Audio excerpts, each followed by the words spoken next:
Assalamualaikum warahmatullahi wabarakatuh. Saya akan menjelaskan tentang bagaimana proses terjadinya kecambah. Kecambah adalah tahap awal pertumbuhan tumbuhan yang berasal dari biji. Proses ini disebut perkecambahan. Dimulai saat biji menyerap air atau yang disebut dengan proses imbibis. Lalu enzim-enzim aktif dan cadangan makanan dalam biji mulai diubah menjadi energi untuk pertumbuhan.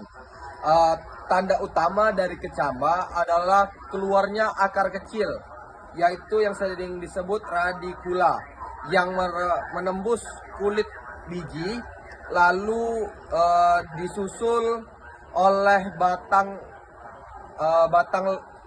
lembaga atau yang disebut plumula. Kondisi ini terjadi bila biji mendapat air, oksigen, dan suhu yang sesuai. Jika di lingkungan mendukung, maka biji akan berkembang menjadi tanaman muda, seperti itu. Lalu saya akan menjelaskan tentang tipe-tipe perkecambahan. Ada dua tipe utama perkecambahan, yaitu 1. Perkecambahan epigal plumala atau calon daun, terdorong ke atas permukaan tanah karena hipokotil atau batang bawah memanjang. Contoh, kacang hijau. 2.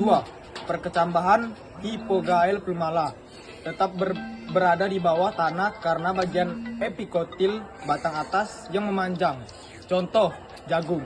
Jadi, perbedaan utamanya adalah bagian mana dari batang yang tumbuh memanjang dan apakah kotiledon atau daun lembaga muncul ke permukaan tanah atau tidak.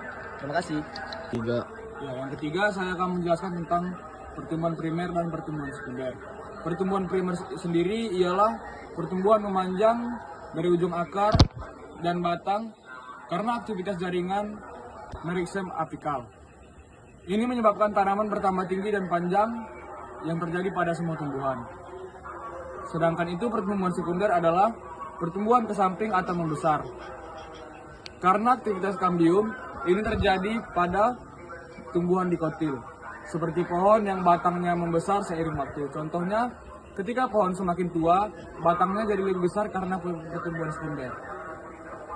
Baik, saya akan menjelaskan faktor-faktor yang mempengaruhi kecambah.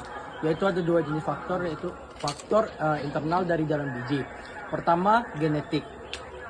Kedua, hormon pertumbuhan. Dan ketiga, kondisi cadangan makanan di dalam biji. Faktor kedua itu faktor eksternal. Yang pertama yaitu air, dibutuhkan untuk mengaktifkan enzim. Kedua, suhu mengoptimalkan dan mendukung aktivitas enzim. Tiga adalah oksigen, diperlukan untuk respirasi sel. Keempat adalah cahaya. Beberapa biji butuh cahaya untuk tumbuh, sebagiannya lainnya tidak. Nah, jika semua faktor ini terpenuhi dengan baik, biji akan berhasil ditumbuh menjadi cabang yang sehat.